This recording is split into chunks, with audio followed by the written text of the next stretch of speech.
మా వారికి ఇష్టమైన సల్లచారు బజ్జీ రెడీ అయిందండి. చూడండి, చాలా బాగా అయింది.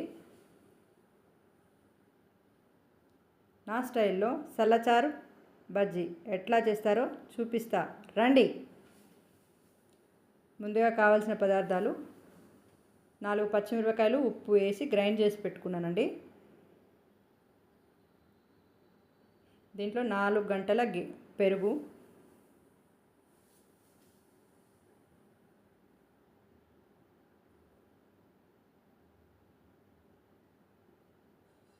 రెండు స్పూన్ల శనగపిండి,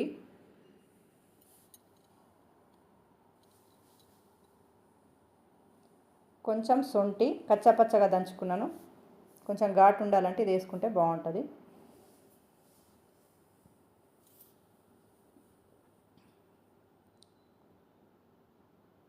దీంట్లో కొంచెం వాటర్ వేసుకుంటున్నాను గ్రైండ్ అవ్వడానికి. ముందు కొన్ని వేసుకుంటున్నాను, తర్వాత మళ్ళీ కొంచెం యాడ్ చేసుకుందాం. ఇది గ్రైండ్ చేసుకుందామండి.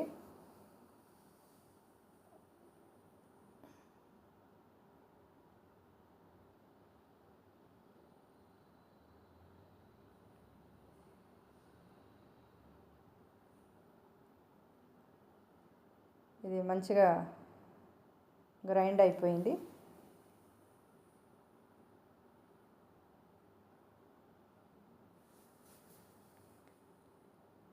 ఇదంతా ఒక గిన్నెలోకి పోసుకుందాం మనము. ఇది కొంచెం చిక్కగా ఉంది, కొన్ని వాటర్ యాడ్ చేస్తున్నాను నేను. కొంచెం పల్చగా ఉంటేనే బాగుంటుంది. మళ్ళీ ఫైనల్గా మొత్తం అయిన తర్వాత చిక్కగా అవుతుంది, అందుకని కొన్ని వాటర్ యాడ్ చేసుకో. దీన్ని స్టవ్ మీద పెట్టి స్టవ్ ఆన్ చేస్తున్నానండి. 2 నిమిషాలకు పొంగు రాగానే బంద్ చేయాలి, ఎక్కువసేపు ఉంచొద్దు. ఇది మజ్జిగ 2 నిమిషాలలో మరిగిపోతుంది.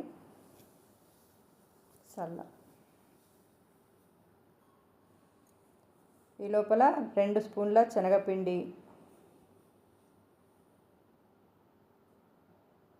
3 స్పూన్ల బియ్యం పిండి, దీంట్లో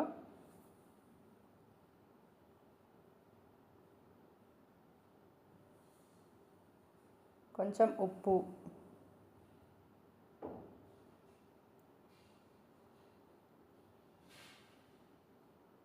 కొంచెం కారం,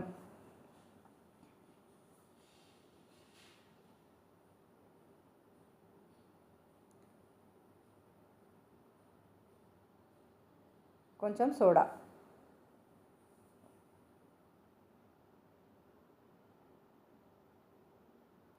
మంచిగా బజ్జీల పిండిలాగా కలుపుకోవాలి, ఉండలు లేకుండా.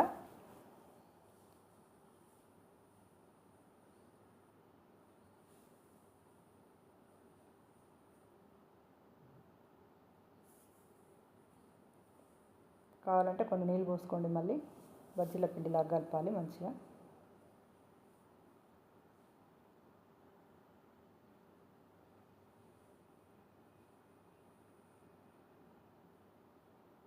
బాగా గట్టిగా అయిందని మళ్ళీ కొన్ని వాటర్ వేసిన. ఇప్పుడు చేతితోటి మంచిగా కలుపుకుంటే బాగా వస్తుంది, స్పూన్ తోటి కంటే కూడా. దీన్ని ఇంకో పక్కన స్టవ్ మీద చల్లచారు మరిగిందండి, స్టవ్ బంద్ చేసినాను నేను. ఇంకో స్టవ్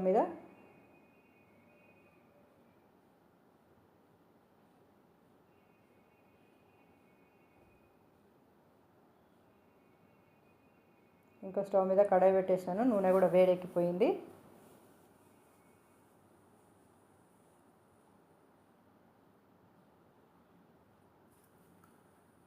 ఇప్పుడు దీంట్లో బజ్జీలు వేసుకుంటున్నాను.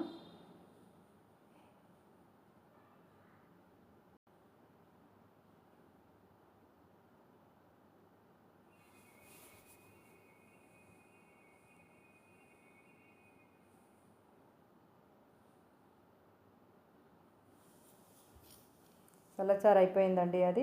ఇంకో పక్కన ఇటు బజ్జీలు కూడా అయిపోయినాయి. బజ్జీలు కూడా తీసేసి పక్కన పెట్టేసినాను. ఇప్పుడు పోపుకి ఇంత ఆయిల్ పట్టదండి, అందుకనే కొంచెం ఆయిల్ తీసి పక్కన పెట్టేస్తున్నాను. అదే కడాయిలో కొంచెం నూనెతోటి పోపు వేసుకుందాము.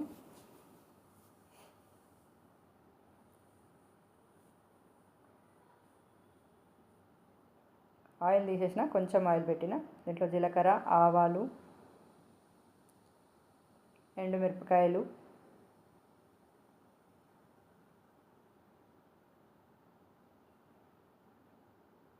కరివేపాకు,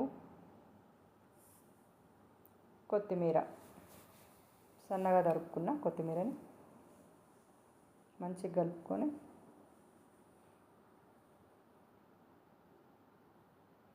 దీంట్లో కొంచెం ఇంగువ,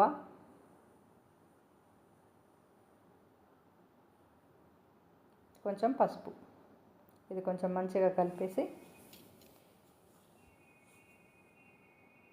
ఈ పోపుని చల్లచారులు వేసేసేయాలి.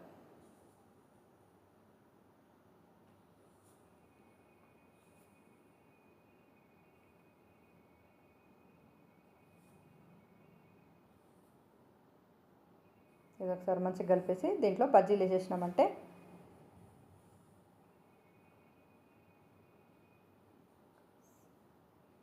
చూడండి మంచిగా అయింది. చల్లచారు బజ్జీ రెడీ అయిపోయిందండి. ఇది చల్లచారు బజ్జీ రెడీ నా స్టైల్లో.